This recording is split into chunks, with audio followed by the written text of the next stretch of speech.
Bonjour et bienvenue pour un nouvel update lecture. Donc dans cette vidéo aussi, je vais vous parler des lectures que j'ai faites en juin de cette année 2021. Donc ça remonte à loin. Pour une fois, je ne vais pas vous parler de 3 lectures, mais bien de 4, parce qu'il y en a une, vous allez voir, c'est très flou dans ma tête. Donc la première lecture dont je vais vous parler, il s'agit de Everything de Nicolas Yoon, publié chez Le Livre de Poche. Donc il a été adapté en film, vous pouvez le voir au bandeau présent sur le livre. Et donc dans cette histoire-ci, on suit l'histoire de Maddie qui est une jeune fille assez spéciale puisqu'elle est un enfant bulle en fait. Elle a cette maladie, ce manque de défense immunitaire qui fait qu'elle est enfermée chez elle dans une atmosphère protégée pour qu'elle n'ait vraiment aucune maladie. Donc son quotidien se limite à sa maman, à Carla qui est son infirmière et c'est tout en fait. Maddie vit vraiment dans cette petite bulle toute seule et un beau jour arrive Holly qui emménage juste à côté de chez elle et entre les deux va se nouer un lien et une jolie petite histoire d'amour. Ce livre est un peu en demi-teinte pour moi, c'est-à-dire qu'il est très mignon, très doux. Le traitement est assez particulier. On a des tout petits chapitres, on a des petits résumés de conversations électroniques. Franchement, le format de ce livre est super intéressant. On a aussi des dessins, par exemple, là vous en voyez. Voilà, un petit peu, en fait, on suit le journal de Madeleine, de ce qu'elle pourrait écrire. Mais après, voilà, je pense que j'ai lu trop de livres dans cette veine-là, clairement. On a vu trop passer. Celui-ci est sorti quand même il y a un bout de temps, hein. Je crois qu'il était sorti en 2015, donc ça fait quand même 6 ans. Et c'était un peu la période où on avait tout ce genre de romance young adulte avec des personnages malades, entre autres, notamment comme dans le livre The Fault in Our Stars de John Green. C'était exactement ça. Et là, on était sur le même pitch et je me suis... J'ai lu ça très vite, quoi. Enfin, c'était pas extraordinaire. Le seul truc dans ce roman, c'est la toute fin. Elle te retourne la tête, c'est impressionnant. Et c'est vrai que ça rattrape beaucoup du roman qui est assez gnangnan et un petit peu niais, mais très mignon, hein. Mais ce twist final, et ben franchement, ça prend une toute autre dimension, mais ce n'est qu'un quart du roman, même pas. Oui, si peut-être un quart du roman, et ça nous met la tête à l'envers. Il aurait fallu que ce soit en fait la moitié au moins du roman, que l'histoire d'amour entre Madeleine et Holly ne prenne pas autant de place, mais d'un côté j'ai envie de dire que c'est ce qui est ce roman, c'est une histoire d'amour entre ados. Alors oui, j'ai peut-être passé le cap d'aimer ce genre d'histoire, j'en ai peut-être trop lu, je ne sais pas, mais je n'ai pas autant attaché que par exemple à Nos étoiles contraires. D'ailleurs, petite anecdote, tous les dessins qui sont présents dans ce roman sont faits par le mari de l'autrice en fait. Je trouve c'est ça sympa, c'est mignon. Ensuite, je vais vous parler du livre dont je ne me souviens pas du tout de ce qui se passe en fait. Je vais vous faire un update lecture mais ça va être très succinct. Donc il s'agit du tome 2 de Betty Angel, La mort dans ma peau, donc de Louisa Meonis. Comme vous pouvez le voir, il est très petit et écrit extrêmement gros. Donc je vais vous résumer brièvement le tome 1. Dans le tome 1, on découvrait Betty qui, à la suite d'une mort malencontreuse, se retrouve à devoir faire une formation de ange gardien, sauf qu'elle ne correspond pas du tout aux critères. Elle est maladroite comme possible, elle est plutôt rondouillarde, alors que les anges, type de ce genre de programme d'entraînement, sont sveltes, athlétiques, et se sont des fois entraînés dès la naissance. Donc Betty, elle est catapultée dans ça, et elle devient l'apprentie de la mort, donc Azrael, qui la prend sous son aile. Il lui arrive tout un tas de choses. Azrael joue un petit peu double jeu parce qu'il se doute que Betty, bien sûr, n'est pas quelqu'un de normal, elle cache un secret qu'elle ne connaît pas, bien sûr. Et donc dans ce 2e tome, on poursuit en fait l'entraînement de Betty, on approfondit un petit peu plus ses origines. Et comment vous dire que ça se lit très vite, mais c'est une avalanche de scènes de cul. Il faut dire ce qu'il y a. Il y a beaucoup de scènes de sexe dans ce roman. Finalement, ça dessert le récit, je trouve, puisqu'il y a très peu d'histoire. Et je pense que le commentaire que j'ai dû mettre sur Livre Addict était beaucoup plus sympatoche que ce que je vous raconte là, parce que sur le coup, j'ai bien aimé ma lecture. Mais là, de ce que j'en garde, finalement, c'est peu de choses. C'est vraiment très peu de choses. C'était sympa, mais voilà. C'était sexy, et c'était tout. Et j'ai lu le 3e tome, et c'est pas mieux, j'ai envie de dire, c'est pas mieux.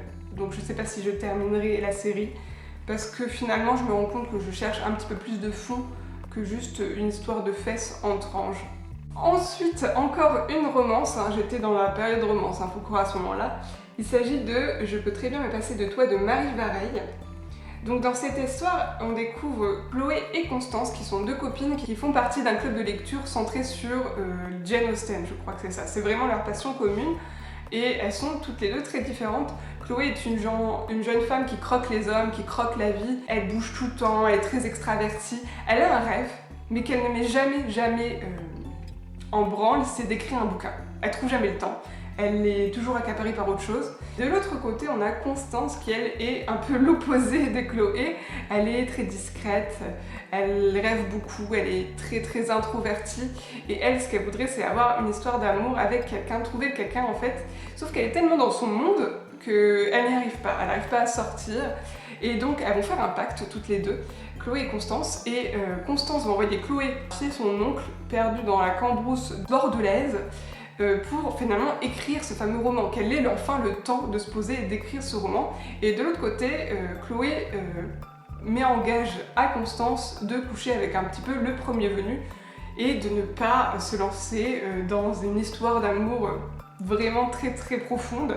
Elle veut vraiment que Constance se lâche en fait. Et du coup, on va suivre nos deux copines dans cette fameuse, je crois que ça se passe, il me semble que ça se passe sur un été, je crois, ou un été et un printemps. Et en fait, c'est là que l'on voit dans ce roman que j'ai des affinités avec certains personnages parce que j'ai adoré les passages de Constance. Franchement, c'était top. Je me suis un petit peu reconnue dans elle.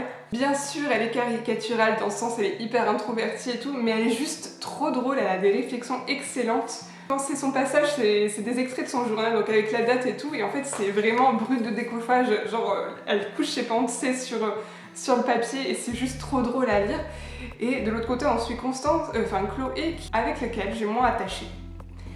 Donc forcément, quand c'était ces passages, j'étais pas plus emballée que ça, alors que quand c'était ceux de Constance, j'étais à fond. J'aurais limite préféré un livre que sur Constance. J'ai quand même vachement bien aimé la lecture, c'est vraiment hyper feel good pour l'été. Moi je l'ai lu pendant l'été, donc c'était la bonne période. Donc une très belle découverte, parce que c'était la première fois que je lisais Marie Vareille, et je sais sûr que je vais recommencer.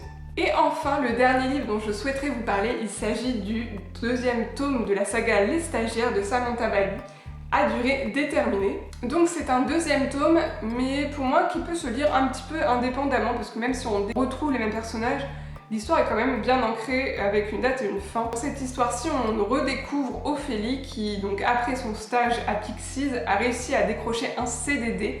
Et donc, comme le dit le titre, elle est à durée déterminée. Et l'objectif, elle, c'est d'avoir le fameux CDI en communication qu'elle souhaiterait. Sauf que, en fait, tout simplement, Ophélie découvre la vie, découvre le travail et le monde du travail. Et encore une fois, c'était un gros coup de cœur. Enfin, pas coup de cœur, je pense qu'il va toujours me manquer quelque chose, mais franchement, c'est une lecture tellement juste. Samantha Bally, comme je vous l'ai dit dans le premier tome, elle rend avec justesse le monde du travail dans toutes ces choses bien et pas bien. Ça peut paraître très cynique certaines fois, parce que certaines situations sont très vraies et très justes.